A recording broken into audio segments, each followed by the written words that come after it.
बांग्लादेश ही तो था जिसने इंडियन फौज को बुलाया था कि हमारा मुल्क बनवा दो। हमें जो है वो मार पड़ रही है पाकिस्तान से, तो हमें जो है वो इससे वो निकालें और हमारा अलग मुल्क बनवा दें। इंडियन आर्मी पाकिस्तान आर्मी के मुखालिफ खड़ी हो गई थी। आज वही एहसान फरामोश बांग्लादेश इंडिया को और इंडियन आर्मी को आंखें दिखा रहा है। टूट किसकी दुकानें रही हैं, रेप किन की औरतों के साथ हो रहा है।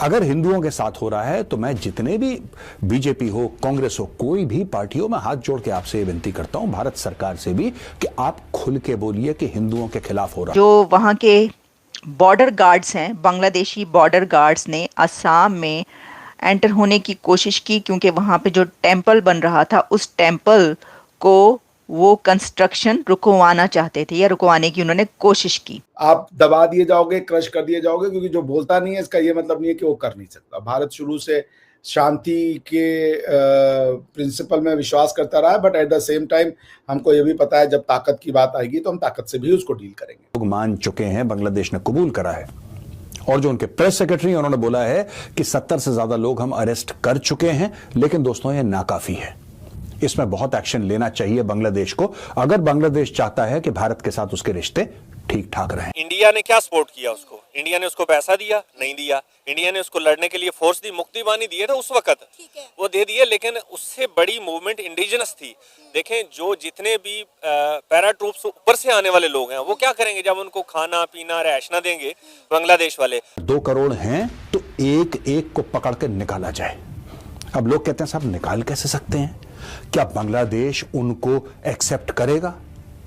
ओ भाई, हमने इनको एक्सेप्ट करा था कि आ गए अंदर। नमस्कार दोस्तों, जय हिंद। हिंदुस्तान इनसाइट्स की एक और नई वीडियो में आप सभी का स्वागत है। हाल ही में बांग्लादेश ने बॉर्डर पर तुर्की में बने बायर कटर TB2 ड्रोन को तैनात किया है। ये वही ड्रोन है जिसका इस्तेमाल अजरबैजान ने अर्मेनियाई सेना को खत्म करने के लिए किया था। इंडिया टीवी टुडे ने सूत्रों के हवाले से अपनी रिपोर्ट में बताया कि भारत के साथ तनावपूर्ण संबंधों के बीच बांग्लादेश ने सीमा पर बायर कटर TB2 ड्रोन को तैनात किया है। इन ड्रोनों का संचालन बांग्लादेशी सेना खुफिया जानकारी और निगरानी रखने के लिए कर रही है। वहीं बांग्लादेश ने दावा किया है कि यह तैनाती केवल रक्षा उद्देश्य के लिए है, लेकिन भारत ने ऐसे संवेदनशील इलाकों में इतने एडवांस ड्रोन की तैनाती से नाराजगी जताई है। तुर्की के बनाए बायर कटर TB2 ड्रोन का वजन अमेरिका के MQ-9 के वजन का लगभग 8वां हिस्सा है और इस ड्रोन की अधिकतम गति 230 किलोमीटर प्रति घंटा है। यह ड्रोन लेजर गाइडेड मिसाइलों से आधुनिक टैंकों को भी नष्ट कर सकते हैं। इसके अलावा इनमें से कुछ ड्रोन अपने लक्ष्य के पास पहुंचते समय विचलित करने वाली अलग अलग तरह के ध्वनि उत्पन्न करती हैं, जो मनोवैज्ञानिक रूप से परेशान करने वाली हो सकती है। तुर्की ड्रोन की तैनाती के बाद BSF ने अपनी निगरानी तेज कर दी है। वहीं भारतीय सेना के पास हेरान TP जैसे ड्रोन तैनात करने का भी विकल्प है। बांग्लादेश का इस ड्रोन की तैनाती करना एक चुनौती भरा काम हो सकता है, क्योंकि भारत की सबसे लंबी सीमा बांग्लादेश से ही लगती है। यह सीमा पहाड़ों, उफंती नदियों और घने जंगलों से होकर गुजरती है। भारतीय बलों के लिए ड्रोन के छोटे आकार और उनके कम आवाज की वजह से उन्हें ट्रैक कर पाना बहुत ही मुश्किल है। वहीं भारत के पास एंटी ड्रोन की तकनीक है। इंडियन आर्मी के पास हेरान TP जैसे ड्रोन है। बांग्लादेश की तरफ से ड्रोन की तैनाती के बाद सीमा पर भारत की तरफ से भी निगरानी बढ़ा दी गई है। वहीं बांग्लादेश बायर कटार TB2 ड्रोन का इस्तेमाल करने वाला अकेला देश नहीं है। 2023 में पाकिस्तान को भी तुर्की से वही ड्रोन मिला, जिसका इस्तेमाल पाकिस्तान अपने महत्वपूर्ण स्थानों पर निगरानी रखने के लिए कर रहा है।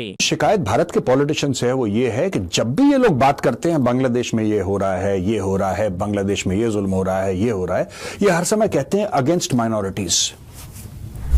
आपको पता है कि वहां पे जाने जा रही हैं हिंदुओं की, वहां पे दुकानें लूटी जा रही हैं हिंदुओं की, वहां पे मंदिर तोड़े जा रहे हैं हिंदुओं के। लेकिन पता नहीं क्या खुजली है सेक्युलर होने की कि जो सच है वो भी नहीं बोलना चाहते लोग। क्यों नहीं बोलना चाहते? और मैं सारी पॉलिटिकल पार्टी से कहना चाहता हूं, I am not speaking about one political party, I am speaking to all of you. If Hindus are being killed, are being massacred in Bangladesh, से सो, खुल के बोलो यार कि हिंदुओं के खिलाफ हो रहा है। ये क्या माइनॉरिटीज, कौन सी माइनॉरिटीज के खिलाफ क्या क्या हो रहा है, आप ये तो बताइए ना। बिकॉज कोई ये नहीं चाहता कि भाई इंडिया में बैठकर, भारत में बैठकर यहां पे दुनिया को ये मैसेज वो दे दे गलती से कि साहब हिंदुओं के खिलाफ, तो लोग बोलेंगे कम्युनल है। देखो देखो, ये तो हिंदूवादी है, ये तो हिंदुत्व की बात कर रहा है, इसको सिर्फ हिंदुओं की चिंता। अरे हिंदू होकर हिंदुओं की चिंता नहीं होगी तो किसकी होगी यार? बांग्लादेश में जो हिंदुओं के साथ नरसंहार, जेनोसाइड हो रहा है, और दुनिया उस पर साइलेंट है, वो बड़ी ही दुख की बात है। तो ये वही बंगाली हैं जिनको हमने अपना पेट काट के खाना खिलाया, जिनके लिए हमने लड़ाई लड़ी, और आज ये हमें आंखें दिखा रहे हैं। तो ठीक है, बहुत जल्दी समय इसका हिसाब पूरा कर देगा, बिकॉज मैं मानता हूँ सत्यमेव जयते। मुझे दुख है कि चिन्मय दास जैसे लोग जो हैं वो बेचारे वहां फंस गए हैं। इंडिया तो सीना ठोक कर ये कहता है कि बांग्लादेश हमने बनवाया है। बांग्लादेश को बनाया किसने है? बांग्लादेश क्रिएट किसने किया? हमने तो बचाया है इनको मार से, और हमने इनको कितने लाख इनकी हलाकतें हुई हैं, ये हम ही तो थे। इंडिया तो सीना ठोक के ही कहता है कि तुम्हें हमने ही तो बनाया, और अब तुम हम ही को आंखें दिखाओगे।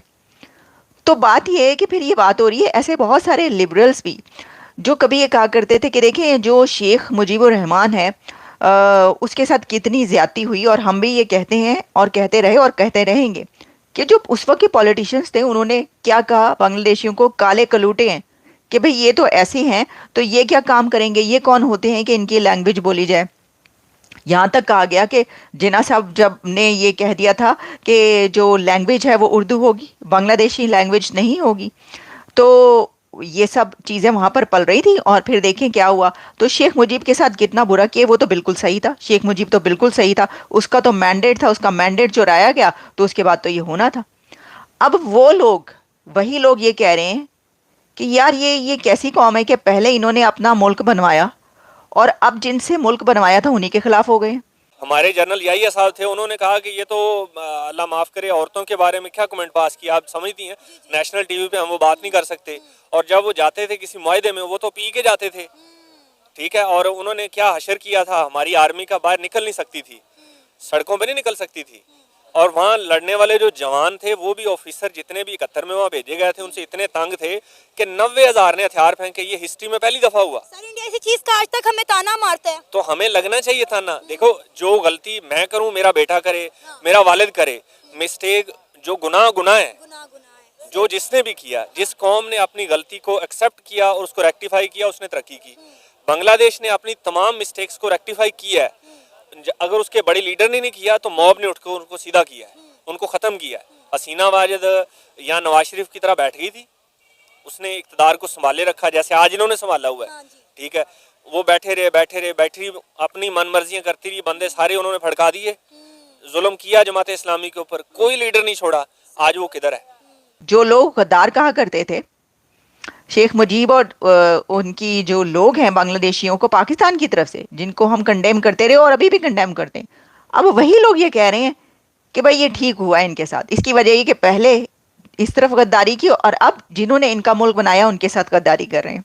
तो भाई ये हो क्या रहा है, ये चल क्या रहा है? बहुत से लोग कह रहे थे इसके ऊपर बात करें, तो हम इसके ऊपर बात करने के लिए मैं सोची थी कि इतनी मज़ाक़ सूरत हाल है ये, कि अब जब ऐसी बात करेंगे तो जाहिर है कि जो बांग्लादेश के लोग, जो कि हो सकता है कि वो भी ऐसा बहुत कुछ सोच रही हो, लेकिन फिर भी बहुत सारे लोग ऐसे हैं जिनको बुरा लगेगा कि भाई आप ये जो है बांग्लादेशियों को क्या कह रहे हैं। हम बांग्लादेशियों को कुछ नहीं कह रहे, बट ये सच्चाई है कि देखिए इंडिया, एक तो ये कि टर्की के 6 ड्रोन क्या बांग्लादेश को इंडिया से बचा सकते हैं?